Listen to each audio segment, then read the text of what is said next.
حضور پاک صلی اللہ تعالیٰ علیہ وسلم کے ہاتھ میں ایک پیالہ ہے جس میں شہد ہے، آپ اس کو نوش فرمانا چاہتے ہیں، منہ کے قریب لے گئے، اچانک آپ نے واپس رکھ دیا اور کسی چیز کو دھکا دے کر کے ہٹانے لگے، جیسے کوئی مکھیوں کو بھگاتا ہے، جبکہ نبی پاک صلی اللہ علیہ وسلم کے جسم کے قریب کبھی کوئی مکھی نہیں آتی، لیکن اندیکھی چیز کو آپ ہٹا رہے تھے۔ پھر تھوڑی دیر کے بعد پیالے کو اٹھایا، پھر تھوڑی دیر منہ کے قریب جاتے ہی واپس رکھ دیا، پھر کسی چیز کو دھکا دے کر نکال رہے تھے۔ تیسری مرتبہ پیالہ اٹھایا تو صحابہ نے دیکھا آپ کی آنکھوں سے آنسو روا ہیں، حضور پاک صلی اللہ تعالیٰ علیہ وسلم کیا اشک بہ رہے ہیں۔ تو صحابہ نے پوچھا یہ کیا معاملہ ہے؟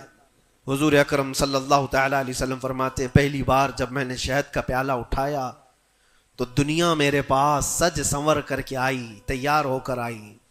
اور کہا اے اللہ کے نبی میرا حسن و جمال آپ قبول کر لیں، ہر طرح کے حسینائیں آپ کے قدموں میں لا کر رکھ دوں گی، ہر طرح کا حسن آپ کے قدموں میں لا کر رکھ دوں گی۔ حضور فرماتے میں نے دھکا دے کر دور کیا کہ مجھے تیرے حسن و جمال کی ضرورت نہیں، دنیا چلی گئی۔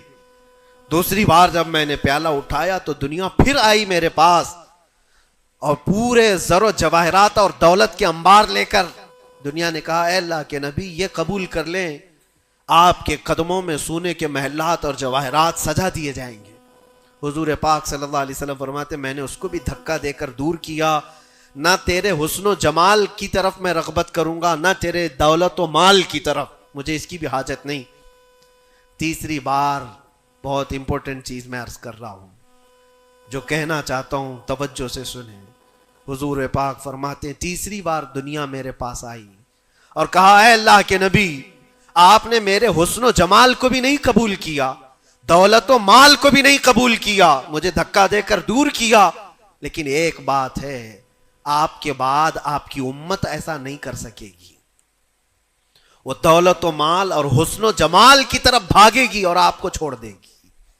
حضور فرماتے ہیں جب میں نے یہ بات سنی تو میرے آنسو نکل آئے، کیا میری امت مجھے چھوڑ کر اس طرح دور ہو جائے گی؟ دل پر ہاتھ رکھ کر کے سوچو ہے مسلمانوں، کیا آج وہ پوزیشن نہیں ہے؟ ہم ان دو چیزوں کے چکر میں اپنے نبی پاک صلی اللہ علیہ وسلم سے کتنی دور بھاگے جا رہے ہیں۔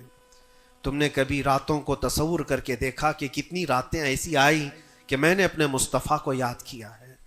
تنہائی میں اپنے حبیب کو یاد کیا ہے؟ اس رسول کا حال تو یہ تھا، ماں عائشہ صدیقہ فرماتی ایک رات ایسی نہیں گئی جس میں رسول پاک صلی اللہ علیہ وسلم اپنی امت کے لیے دعا نہ کرتے ہوں۔